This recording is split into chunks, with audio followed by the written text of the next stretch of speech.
नित्यानंदा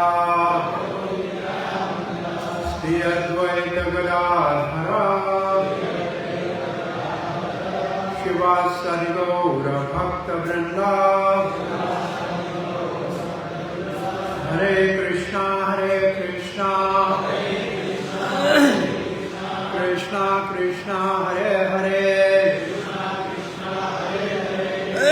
हरे राम राम राम हरे हरे। हरे कृष्ण। आप सब भाग्यशाली भक्तों का श्रीमद् भगवद गीता यथारूप के सायंकाल के सत्संग में हार्दिक स्वागत है। हम श्रीमद् भगवद गीता यथारूप के दूसरा अध्याय, जिसमें सारी गीता संक्षेप में बताई गई है, उसके अंतर्गत आज हम 52 श्लोक का पाठ करेंगे, जिसमें भगवान श्री कृष्ण अर्जुन को बुद्धि योग की व्याख्या कर रहे हैं। ये जो श्लोक है, ये बुद्धि योग की व्याख्या का श्लोक है।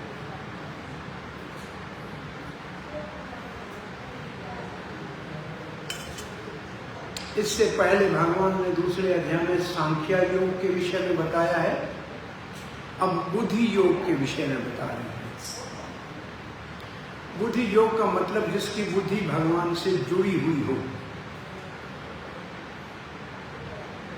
जिसने बुद्धि से भगवान का ग्रहण किया हो, या जिसने भगवान को अपनी बुद्धि में बिठाया हो।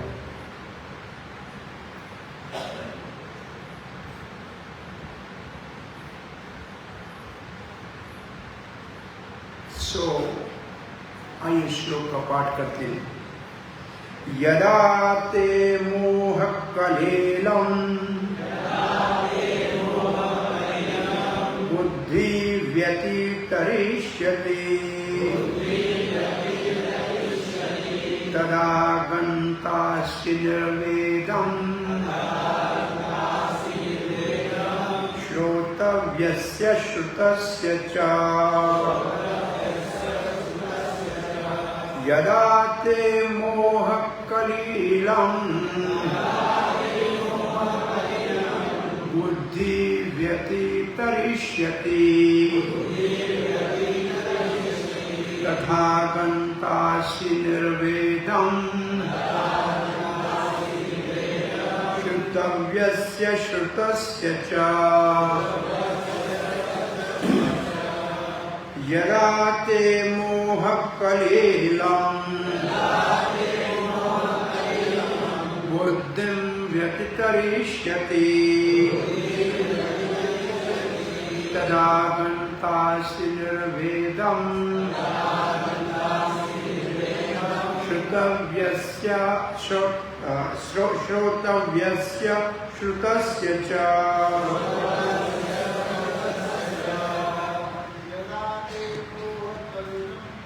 यदा ते मोह कलीलम् बुद्धिर्व्यतितरिष्यति तदा गन्तासि निर्वेदम् श्रोतव्यस्य श्रुतस्य च। यदा ते मोह कलीलम् बुद्धिर्व्यतितरिष्यति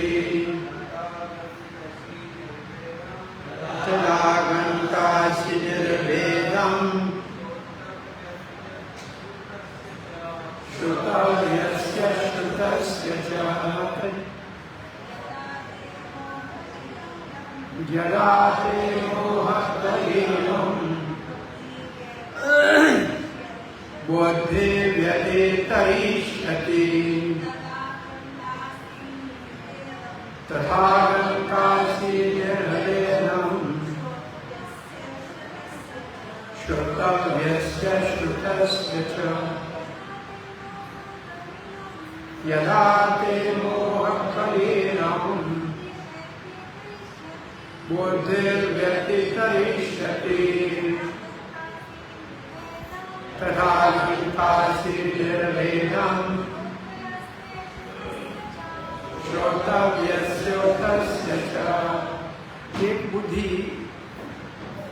दूसरे अध्याय में हमने एक बुद्धि का नाम सुना है। वो कौन सी बुद्धि है? विवसात्मिका बुद्धि। विवसात्मिका बुद्धि। एक ही कुरुनंदन, हे कुरुवंश में श्रेष्ठ अर्जुन, जिसकी बुद्धि एकाग्र है, एक ही जगह स्थित है, उसको व्यवसायत्मिका बुद्धि कहते हैं। एक शाखा। फिर बुद्धि के विषय में लिखा है बहुशाखाय अनंता बुद्धियो अव्यवसायी नाम। जिसकी बुद्धि बहुत शाखाओं में बटी हुई है, वो बुद्धि अव्यवसायी नाम है। तो कौन सी शाखाएं हैं? बहुत सी शाखाएं हैं वेदों की, जिसके अंदर फंसी हुई बुद्धि है। ये पूजा करनी चाहिए, सोमवार का व्रत आ रहा है, श्रावण का महीना है, अरे आज तो हनुमान का दिन है, मंगल का व्रत है, नहीं ये तो पूजा करने जाना चाहिए, आज तो संतोषी माँ का व्रत है। ये सारी है अव्यवसायत्मिका बुद्धि। तो व्यवसायत्मिका बुद्धि कौन सी है? एक भगवान श्री कृष्ण की वाणी भगवत गीता को यथारूप में स्वीकार करना चाहिए, बस। तो पहला श्लोक है यदा का मतलब है जब। जब का मतलब जब हम उस अवस्था पे आएंगे तब क्या होगा। तो जब ते का मतलब भगवान जब बोल रहे हैं अर्जुन को कहते हैं यदा ते, तुम्हारा, अर्जुन का। और ते से हम समझें हम सब साधकों का। यहां अर्जुन का, और अर्जुन हम सबका प्रतिनिधि है, तो हम सब का। ते मोह कलीलम, मोह और कलीलम, इसका मतलब, मोह का मतलब किसी में बहुत ज्यादा आसक्ति हो, मोह को मोह लिखा है या मोह के। और कलीलम का लिखा है घने जंगल को, घना जंगल। ये घने जंगल का मोह क्या है? बहुशाखा वाली बुद्धि। आपने जंगल में गाय, भेड़, बकरी जब चलती है ना जंगल में, तो उनके चलने से बहुत से रास्ते बनते हैं छोटे छोटे। उसको कहते हैं पगडंडिया, पशु की पगडंडिया। भाई पशु जहां से जाएगा एक रास्ता बनेगा, फिर दूसरे में मिल जाएगा, फिर तीसरे में जाएगा। वो रास्ता अंदर उधर ही जंगल में घूमते रहेंगे, बाहर नहीं निकलेंगे। तो यहां मोह कलीलम का मतलब है जंगल के रास्तों में भटक जाना। घने जंगल में एक राजमार्ग होता है और दूसरे छोटे छोटे पगडंडियां होती है, पशु के चलने से बनती है जंगल में। तो जो पशु के चलने वाली पगडंडियों में फंस गया जंगल के अंदर, तो मोह कलीलम का मतलब घने जंगल में मोह में फंस गया, भटक गया। कौन? बुद्धि। बुद्धि, आपकी बुद्धि,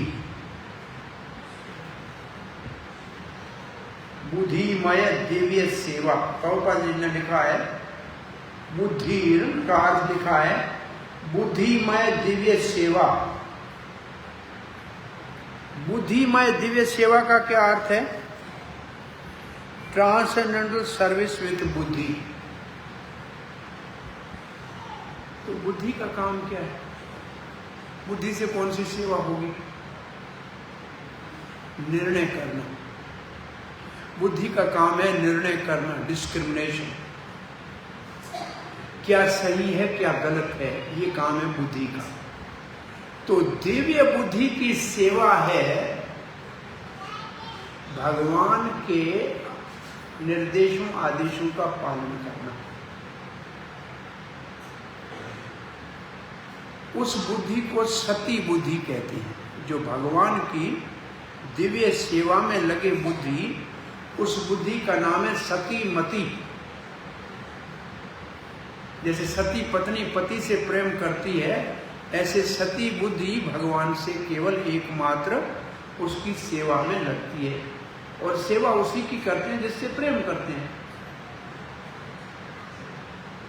तो दूसरी बुद्धि कौन सी होती है? अव्यवसायी बुद्धि, पुरंजनी बुद्धि।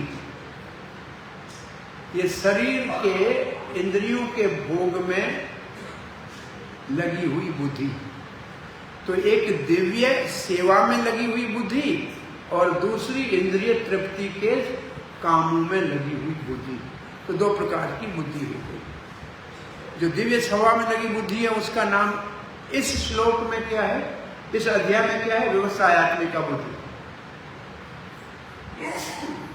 और जो बहुत से इंद्रियों के मनोकामनाओं में लगी हुई बुद्धि है उसका क्या नाम है? अव्यवसायत्मिका बुद्धि। तो यदा ते मोह कलिलम बुद्धि व्यतितरिष्यति।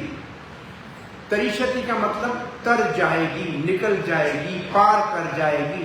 और व्यतितरिष्य का मतलब अच्छी तरह से, पूर्ण रूप से उस जंगल से बाहर निकल आएगी।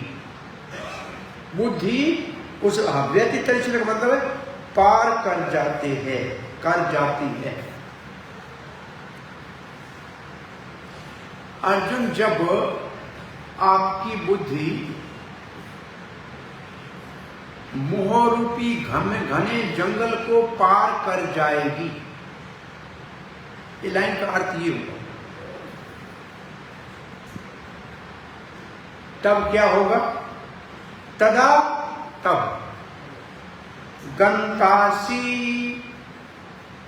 गंतासी का अर्थ है गंता असी।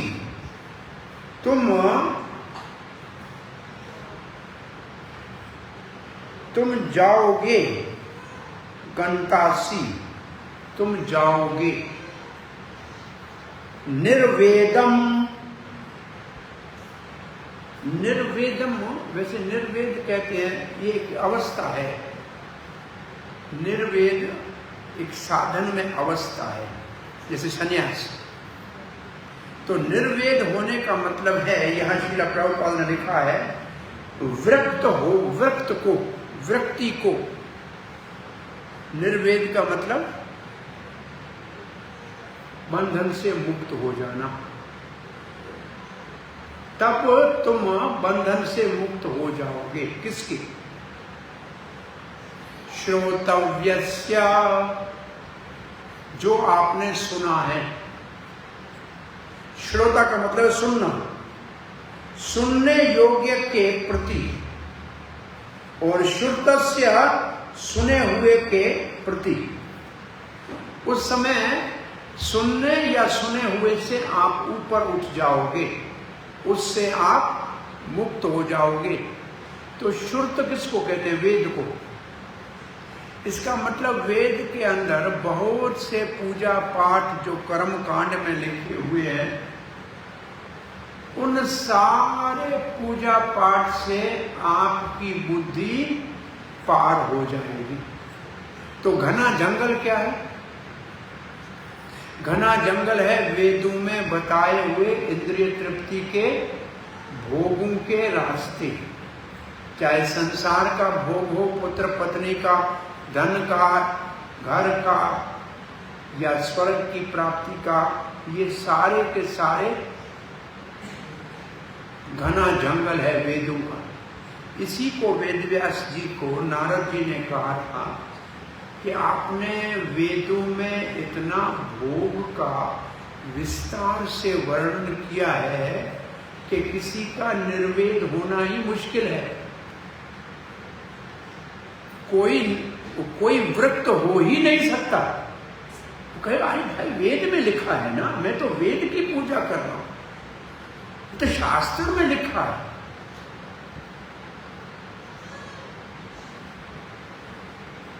तो जो शास्त्र कहे उससे भी प्रभावित न हो, वो कब होगा? जब बुद्धि दिव्य भगवान की सेवा में लगेगी।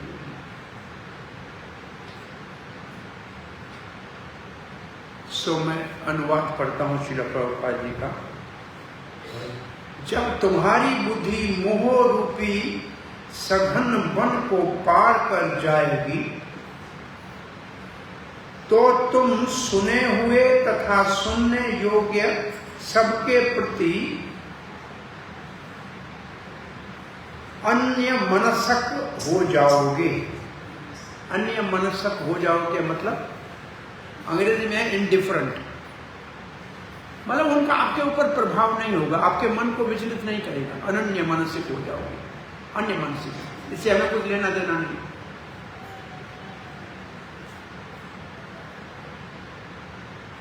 अब ये स्थिति बहुत ऊपर की है, ये आसान बात नहीं है। इस प्रभुपाद जी का तात्पर्य शुरू होता है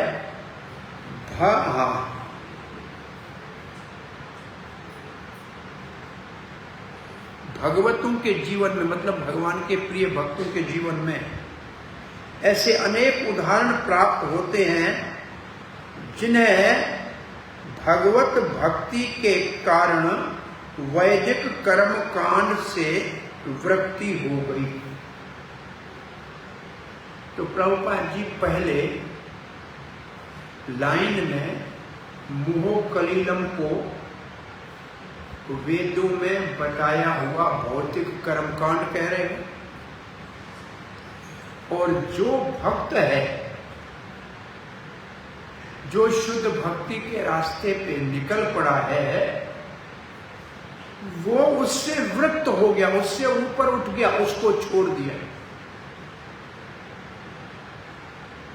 तो पहली लाइन में प्रभुपाद जी ने श्लोक के मोह कलीलम और निर्वेद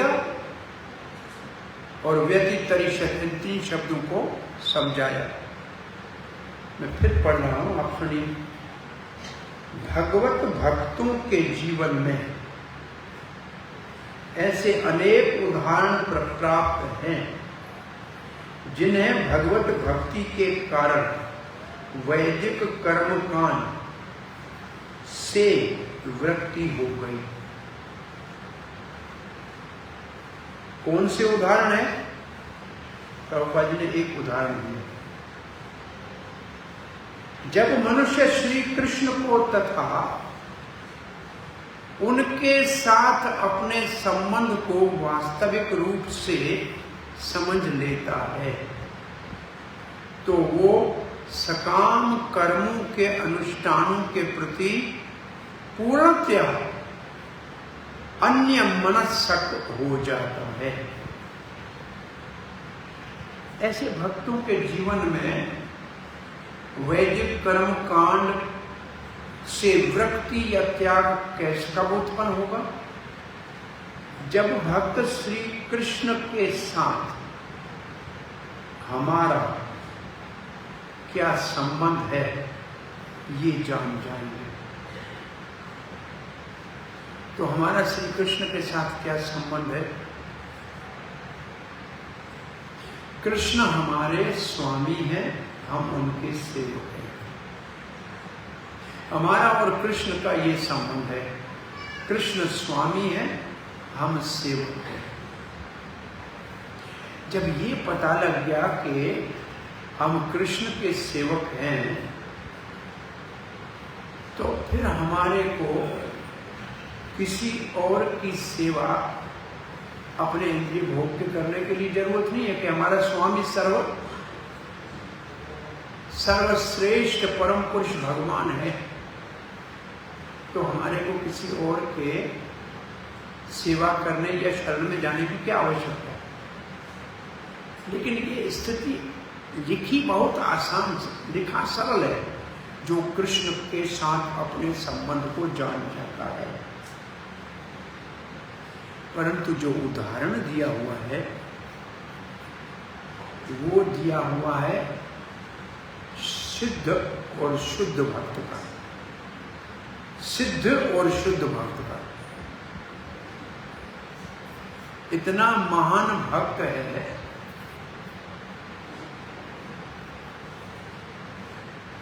कि उसके माध्यम से भगवान श्री चैतन्य महाप्रभु ने हमारी गौड़ीय संप्रदाय को मध्व संप्रदाय से जोड़ा। वो इतना महान भक्त है कि चैतन्य महाप्रभु कहते हैं कि उनके मुख से जो अंतिम समय श्लोक निकल रहा था उसका अर्थ मैं जानता हूं, राधा रानी जानती है, व्यास जानता है या नहीं जानता पता नहीं। और जिसका जानता नहीं, तो आप बताइए कि ये किसको समझ में आएगा? हमारी बस की बात नहीं है। मैं कौन से भक्त की बात कर रहा हूं?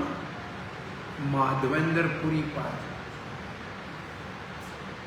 जिसके लिए भगवान स्वयं दूध का मटका लेकर उनको प्रसाद खिलाने के लिए आए,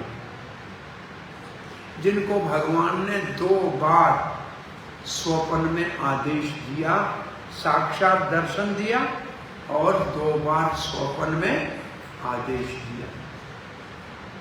इस स्तर के भक्त वेदों के छोटे कर्म कांड को त्याग देते हैं। तो इसका अर्थ है कृष्ण का और हमारा संबंध की सही परिभाषा है जिसको अपने स्वरूप का बोध हो गया है, जिसको अपने स्वरूप का बोध हो गया है, और उसको कहते हैं संपत्ति दशा। क्या कहते हैं? संपत्ति दशा। और वो दशा आने के लिए पहले होनी चाहिए श्रवण दशा, जो हम सुन रहे हैं, गुरु मुख से सुनना पहले। दूसरा है सुनने के बाद उसको वर्ण करना, स्वीकार करना, उसका नाम है वर्ण दशा। सुनते तो बहुत हैं लेकिन वर्ण बहुत कम करते, उसके ऊपर चलते बहुत कम है। वर्ण दशा के बाद है सुमरण दशा। सुमरण दशा का मतलब हर समय हमें सुमरण रहे, और सुमरण दशा के 5 स्तर है। पहले थोड़ी देर के सुमरण आएगा, फिर दुनिया की बातें याद आएगी, फिर भगवान सुमरण आएगा, फिर दुनिया की बातें याद आएगी। तो थोड़ी देर आए, थोड़ी देर नहीं आए, ये पहला सुमरण है। फिर धारणा की दशा आएगी दूसरी। सुमरण में धारणा की दशा में धारावाहिक सुमरण रहेगा, तब ध्यान लगेगा, और तब अनुस्मृति होगी, बार बार उसका सुमरण आएगा, तब समाधि लगेगी। और जब सुमरण में समाधि के स्तर पार करे तब उसको कहते हैं आपन दशा। आपन दशा का मतलब है अब उसको अपने स्वरूप का पता लग गया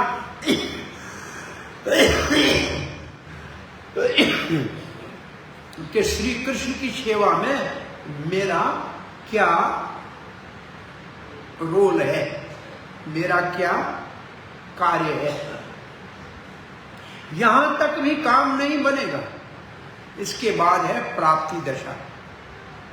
उसका अर्थ है अब वो काम करने लगा। मानो मेरा श्री कृष्ण की सेवा में गैया चराने के समय उनकी गैया को पानी पिलाने का काम है, उनके लिए घास ले आने का काम है, दूध निकालने का काम है, या मेरा श्री कृष्ण के लिए भोजन के बाद मुखवास का पान बीड़ा बनाने की सेवा है, और वो सेवा करने लगे, इसको कहते हैं संपत्ति दशा। इस दशा में आपने सारे वेदों के कर्मकांड छोड़ दिया तो कोई दोष नहीं।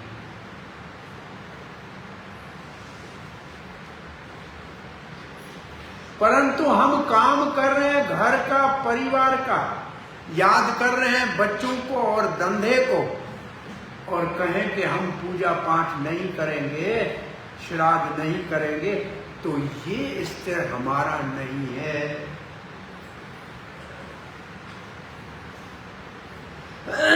अब प्रभुपाद जी उदाहरण में वो उदाहरण दे रहे हैं। प्रभुपाद लिखते हैं, भले ही वो अनुभवी ब्राह्मण क्यों ना हो। अनुभवी ब्राह्मण का मतलब जिसको अनुभूति हो गई है और जो साधक है। भक्त परंपरा के महान भक्त आचार्य श्री माधवेंद्र पुरी का कहना है, और प्रभुपाद जी भगवत भक्तों में उदाहरण दे रहे हैं कि इन्होंने सारे कर्म कांड को नमस्कार कर दिया कि हमसे नहीं होगा। कब? तो ये श्लोक सुनिए और तब सोचिए, क्योंकि बहुत से लोग हमसे पूछते हैं, अरे हम तो हरे कृष्णा में आ गए, अब तो हम कोई पूजा पाठ नहीं करेंगे, श्राद्ध नहीं करेंगे, ब्राह्मण को दान दक्षिणा नहीं देंगे। कहते भाई अच्छा करते हो, तुम्हारा स्तर बहुत ऊपर हो गया होगा।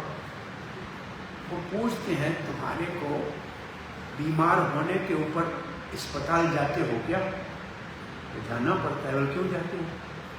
भक्त बन गए हो, क्या जरूरत है? तो वो तो जाना पड़ता है। तो फिर डॉक्टर के पास पैसे भी देते हो कि? वो तो देते हैं। अच्छा, भक्त सिर्फ ब्राह्मणों को दान छोड़ने के लिए बने हो क्या? या ब्राह्मणों को भोजन नहीं खिलाने के लिए भक्त बने हो क्या? हाँ?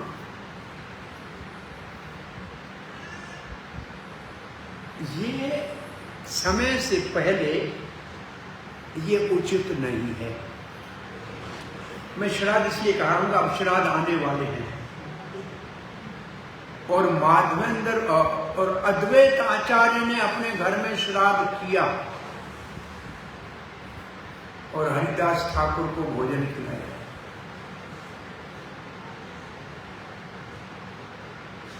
चैतन्य महाप्रभु अपने पितरों के तर्पण के बहाने गया में गए।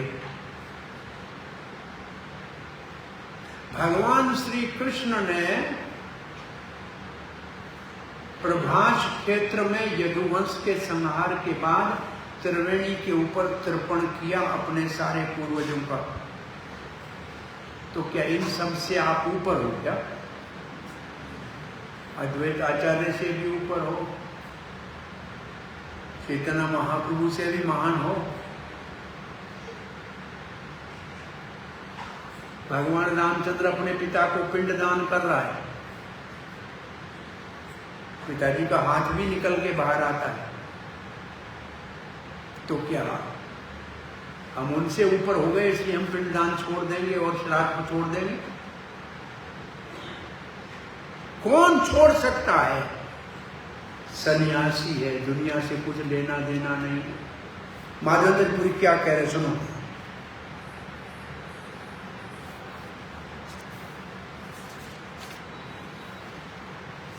संध्या वंदन भद्रमस्तु।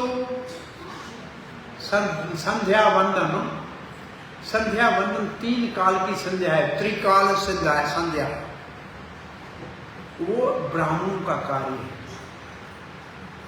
देखो हमारे पास भी यहाँ जो ब्राह्मण दीक्षित है 3 बार संध्या के समय गायत्री का जप करते हैं। तो संध्या वंदन का अर्थ है गायत्री का जप दिन में 3 बार करना। संध्या वंदम भद्रमस्तु, सुखी रहो, कल्याण हो आपका। भवतो भो स्नान तुभ्यम नमो, ये स्नान आपको नमस्कार है।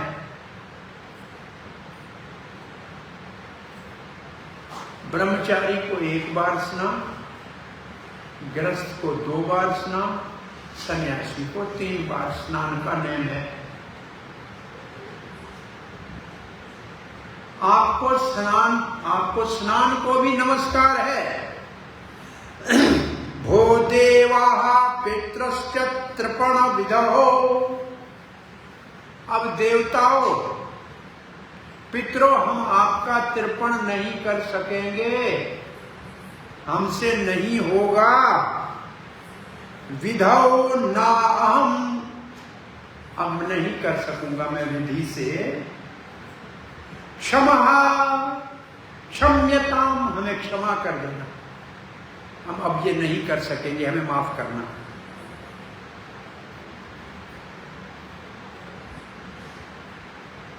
क्यों नहीं करोगे?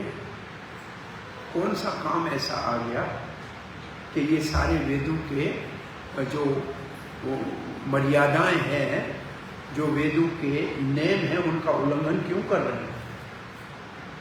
यत्र क्वापि निषद्य यादव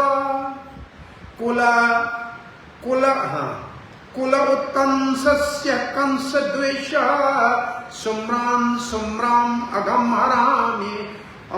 हरामि तदलम मन्ये कि मन्य में। यदुवंश में श्रेष्ठ कंस के कंसारी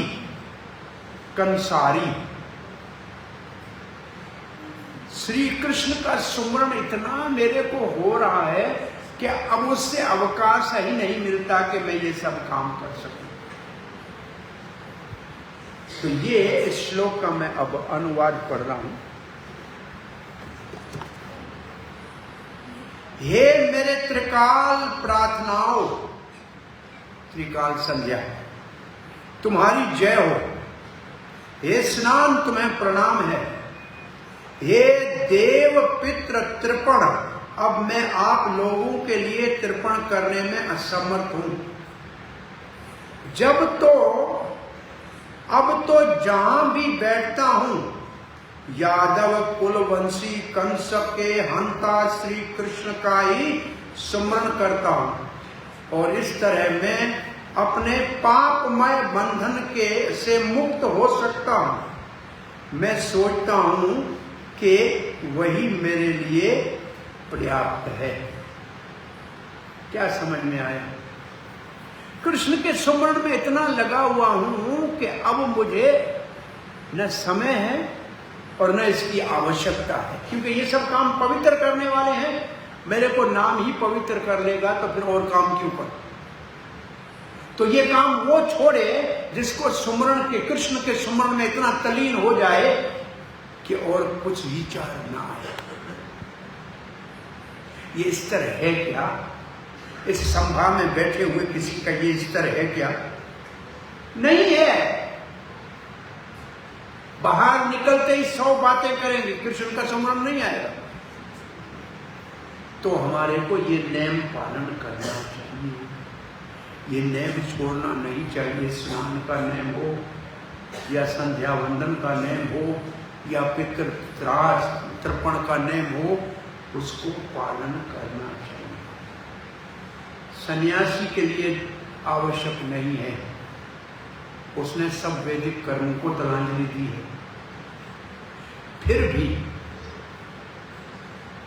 हमारे अपने संस्था में, मैं सन्यासी को जानता हूं, अपनी माता के शरीर छोड़ने के ऊपर यहाँ सारे भक्तों को प्रसाद भोजन का भंडारा कराया। सन्यासी की बात कर रहा हूं। अपनी माता का शरीर छूटा तो यहाँ सबको प्रसाद कराया था। और हम तो तब मंदिर के संचालन में थे, हमने सारा व्यवस्था किया था, हमें मालूम। छोड़ते कोई मर्यादाओं का फिर भी नहीं छोड़ती। संन्यास फिर भी वर्ण आश्रम की मर्यादा के अंदर है। और माधवेंद्रपुरी संन्यास से ऊपर परमहंस है। तो ये स्तर परमहंसों का, ये समझ लीजिए, ये स्तर परमहंसों का है जो संन्यास से भी ऊपर है। वो ऐसे कर सकें उसमें समर्थ हैं। प्रभुपाद जी लिखते हैं, वैदिक रस्में तथा अनुष्ठान तथा त्रिकाल संध्या, प्रातःकालीन स्नान, पितृ तर्पण आदि नव दीक्षित के लिए अनिवार्य है। देखो अब क्या हो गया, नव दीक्षित के लिए अनिवार्य है, करना चाहिए। नव दीक्षित का मतलब क्या है? भक्ति जिसने शुरू की है उसको करना चाहिए, अनिवार्य है। किंतु जब कोई पूर्णतया कृष्ण भावना भावित हो और कृष्ण की दिव्य प्रेम भक्ति में लगा हो तो वो इन विधि विधानों के प्रति उदासीन हो जाता है। अब यहां शब्द लिखे हैं, उसके ऊपर ध्यान दो।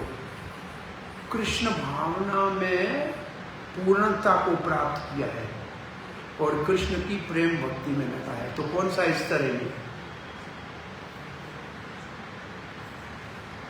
इसका सीधा सरल भाषा में अर्थ है, जब साधन के स्तर पे ये सब काम करना चाहिए और जब सिद्ध हो जाए तो ये काम छोड़े तो भी कोई आपत्ति नहीं।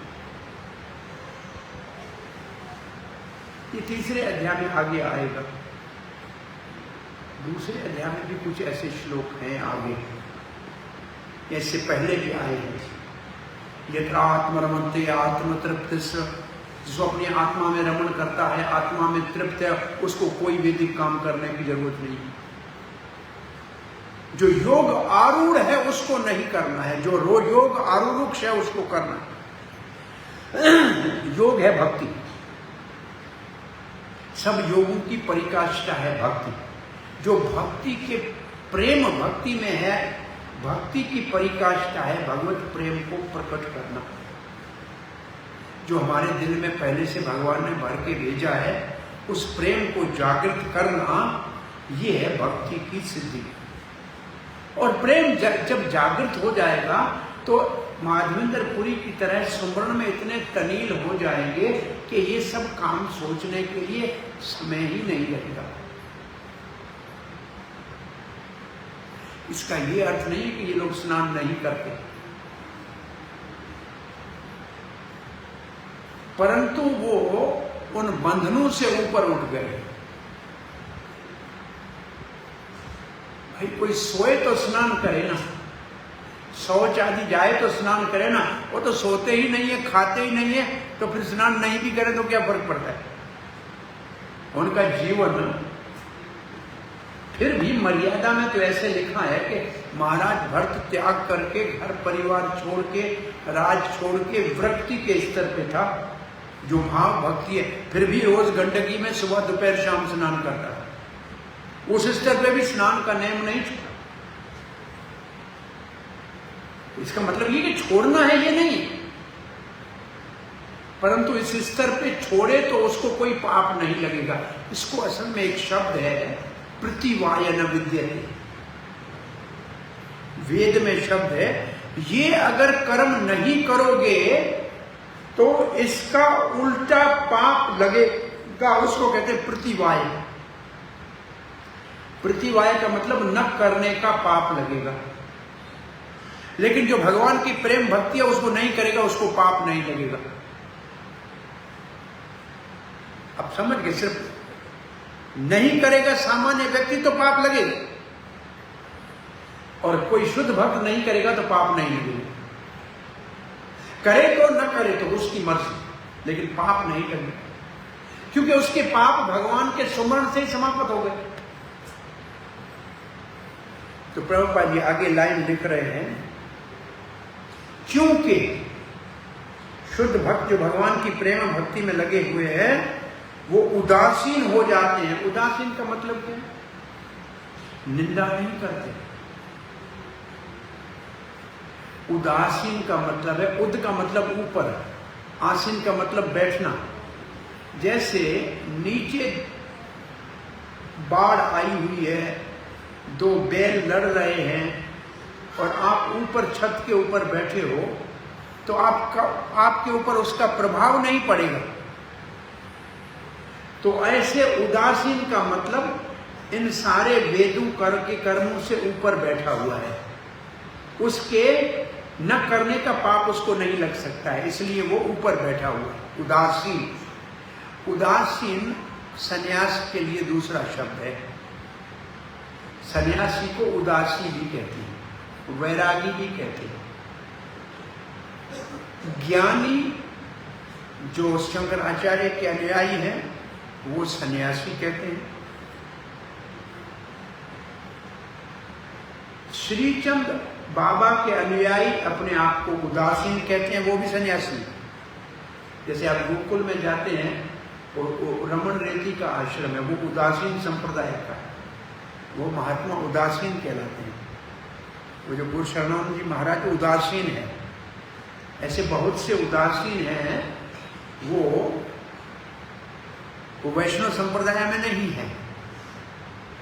उदासीन अलग अलग एक संप्रदाय है, वो भी सन्यासी है। और ऐसे हमारे यहाँ जितने वैष्णव रहते हैं उनको वैरागी कहते हैं, वो भी सन्यासी हैं, लेकिन उसको कहते वैरागी। तो नाम तीन है, उदासी, सन्यासी, वैरागी, लेकिन तीनों का विवाह शादी नहीं होती है, तीनों ही सन्यासी हैं असल में उस दृष्टि से। तो उदासीनता का अर्थ है उस स्तर पे कोई है। वो क्यों करता है? क्योंकि उसे पहले ही सिद्धि प्राप्त हो चुकी होती है, वो सिद्धि प्राप्त कर चुका है। अब उसको पाप को नाश करने की जरूरत नहीं है, पाप है ही नहीं उसके पास। यदि कोई परमेश्वर कृष्ण की सेवा करके ज्ञान को प्राप्त होता है तो उसे शास्त्रों में वर्णित विभिन्न प्रकार की तपस्याएं तथा यज्ञ करने की आवश्यकता नहीं रह जाती है। अब ये बहुत ही सिद्धांत में बड़ा मुश्किल लिखा हुआ है। कृष्ण की भक्ति परमेश्वर की करके ज्ञान प्राप्त हो जाने के ऊपर, तो क्या भक्ति से ज्ञान ऊपर है क्या? तो ये इसका अर्थ क्या है?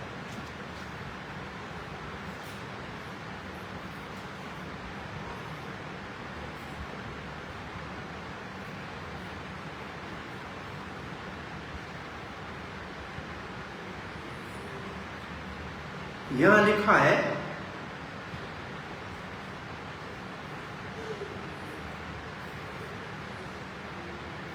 भगवान की जो दिव्य सेवा में लग गया है। यहां लिखा है, जो ज्ञान लिखा ही नहीं है इसमें, अंग्रेजी में ज्ञान शब्द नहीं है, वही मैं देख रहा हूं। अंग्रेजी में लिखा है, if one can reach the platform of understanding by service to the supreme lord, he is no longer. देखो इसमें अंडरस्टैंडिंग को ज्ञान लिखा है हिंदी में, ये गलत है, क्यों? सिद्धांत गलत हो गया। भक्ति करेगा ज्ञान प्राप्त होगा, ये सिद्धांत ठीक नहीं। भक्ति से ज्ञान प्राप्त नहीं होता है। ज्ञान तो भक्ति का बेटा है, फल है। तो ये हिंदी में अनुवाद में ये ठीक नहीं लिखा है। मैं पढ़ता हूं, देखिए ठीक क्यों नहीं है। यदि कोई परमेश्वर कृष्ण की सेवा करके ज्ञान लिखा है, ये ज्ञान नहीं होना चाहिए। करके उस समझदारी के स्तर पे पहुंच गया है। वहां अंडरस्टैंडिंग लिखा है और अंडरस्टैंडिंग को इसने ज्ञान कर दिया। ये ठीक नहीं है लाइन। यदि कोई परमेश्वर कृष्ण की सेवा करके प्रेम को प्राप्त होता है तो उसे शास्त्रों में वर्णित विभिन्न प्रकार की तपस्याएं तथा यज्ञ करने की आवश्यकता नहीं रहती। अगर प्रेम शब्द लिखा हो तो सही है, क्योंकि भक्ति से प्रेम उत्पन्न होता है, ज्ञान नहीं उत्पन्न होता। तो ये अंडरस्टैंडिंग अंग्रेजी को इस ने हिंदी में ज्ञान लिखा है, वो ठीक नहीं है सिद्धांत में। इसको गोल करके सुधारना चाहिए। प्रभुपाद ने तात्पर्य अनुवाद नहीं है, ट्रांसलेशन नहीं किया है, किसी ने किया है जो इसके अर्थ को नहीं समझा। किताब है तो ज्ञान पे गोला लगा दो, ये ठीक नहीं है। इसी प्रकार जो ये नहीं समझता कि वेद का उद्देश्य कृष्ण तक पहुंचना है और अपने आप को अनुष्ठान आदि में व्यस्त रखता है, वो केवल अपना समय नष्ट करता है। अब प्रभुपाद जी 15वें अध्याय गीता के श्लोक का सहारा लेकर ये सिद्धांत बता रहे हैं कि वेदों में जो तपस्या, पूजा, यज्ञ लिखा है उसका उद्देश्य है कृष्ण को समझना। वैदेश्च सर्वे अहम एव वेद्यो। भगवान कहते हैं सारे वेदों का उद्देश्य है मुझ श्री कृष्ण को समझना, क्योंकि वेद को मैं जानता हूं और वेद मैंने ही ब्रह्मा को दिए। तो जो वेद के सार कृष्ण, वेद का सार कृष्ण प्राप्ति है, जो इस बात को समझता है और जो कृष्ण की सेवा में लग के प्रेम को प्राप्त कर चुका है, उसके लिए फिर वेदों के कर्म कांड की क्या जरूरत है? और जो उसका उद्देश्य है कृष्ण, वो तो प्राप्त हो गया, तो उसको इसके करने की जरूरत नहीं है। वो केवल अपना समय नष्ट कर रहा है। अगर वो फिर पूजा पाठ में लगा रहेगा तो उसका समय बेकार जाएगा। कृष्ण भावना भावित व्यक्ति शब्द ब्रह्म की सीमा शब्द ब्रह्म की सीमा मतलब वेदों तथा उपनिषदों की परिधि को भी लांघ जाता है। ये बहुत बड़ा, इतना भारी प्रश्न है कि अर्जुन एक श्लोक के बाद प्रश्न पूछेगा। अर्जुन, और ये वेदों को लांघ जाएगा, उपनिषदों की बात को नहीं मानेगा। वेदों में पहले है कर्म कांड, जो मानव को पशु के स्तर से ऊपर लाके कम से कम इंसान के स्तर पे लाता है। उसके बाद है ज्ञान कांड, वो आत्मा के स्तर पे लाता है। कर्म कांड मानव के स्तर पे लाता है, ज्ञान कांड आत्मा के स्तर पे लाता है। लेकिन भक्ति उससे ऊपर है, पूर्णता में भगवान की सेवा में लगाता है। तो जो सेवा में लग गया उसको न कर्म की जरूरत है और न ज्ञान की जरूरत है, क्योंकि एक आरंभ है, एक मध्य है, और ये ऊपर पहुंच गया है मंजिल पे, तो नीचे का काम क्यों करेगा?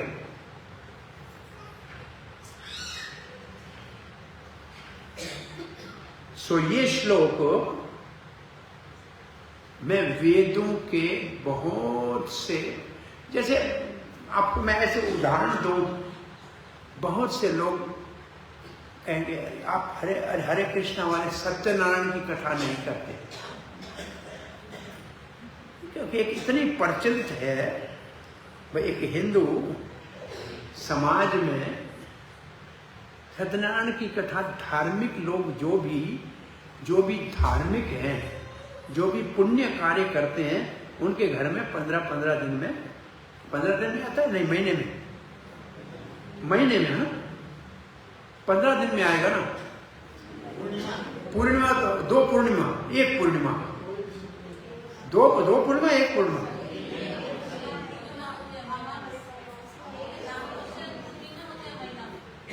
दो पूर्णिमा होती है ना, एक होती है। अच्छा, एक अमावस्या होती है, एक पूर्णिमा होती है, ठीक है। तो महीने में एक महाराज कहीं जाता था, तो किसी के घर में जाता था, बोला महाराज क्या बनाए? बोला मेरा आज सत्यनारायण का व्रत है। क्यों? बोला सत्यनारायण का व्रत है तो कम से कम थोड़ा मीठा बनेगा, थोड़ा भोग के लिए अच्छा ही बनता है ना, व्रत होता है तो। अरे महाराज आज अष्टमी है। बोला मैं बाहर जाता हूँ, मेरा सत्यनारायण ही होता, क्योंकि उसको सिर्फ मीठा खाने का मन था कि माल ठीक मिलना चाहिए। तो सत्यनारायण का व्रत क्यों रखते हैं या हम क्यों नहीं रखते हैं, लोग ये पूछते हैं। और इस्कॉन के मंदिरों में, पाश्चात्य देशों में लोग जगह नहीं होती तो सत्यनारायण मंदिर रखने के लिए मंदिर का हाल मांगते थे। तो कुछ मंदिरों में हाल देते थे, तो फिर पूछा गया, कहा गया कि भाई ये पूजा हम नहीं करते हैं तो दूसरों को करने के लिए, काय के लिए हम प्रोत्साहित करें? तो क्यों नहीं करते हैं? नाम तो बहुत अच्छा है सत्यनारायण। सत्यनारायण तो फिर कोई जूठा नारायण की होता है क्या? सत्यनारायण की कथा है, लिखा होगा। कौन सी पुराण में है? रेवा खंडे, कौन सा पुराण है? स्कंद पुराणे रेवा खंडे सत्यनारायण कथा का पहला अध्याय पूर्ण। वो पंडित जी कथा करेगा पूरी, 5 अध्याय पढ़ेगा। कथा में लिखा है जिसने ये कथा सुनी उसका धन धान अच्छा हो गया, उसका घर धंधा अच्छा हो गया, उसका ये अच्छा हो गया, ये अच्छा हो गया। आखिर में पूछा पंडित जी कथा कौन सी सुनी चाहिए? जब तक हम उस स्तर पे नहीं पहुंचे तब तक हमें जितना हो सके अपने आप को पाप अपराध से बचाते रहना चाहिए, अच्छी तरह से साधन करते रहना चाहिए। हरे कृष्ण। कोई प्रश्न जिज्ञासा है? चलिए, भगवत वाणी श्रीमद् भगवत गीता की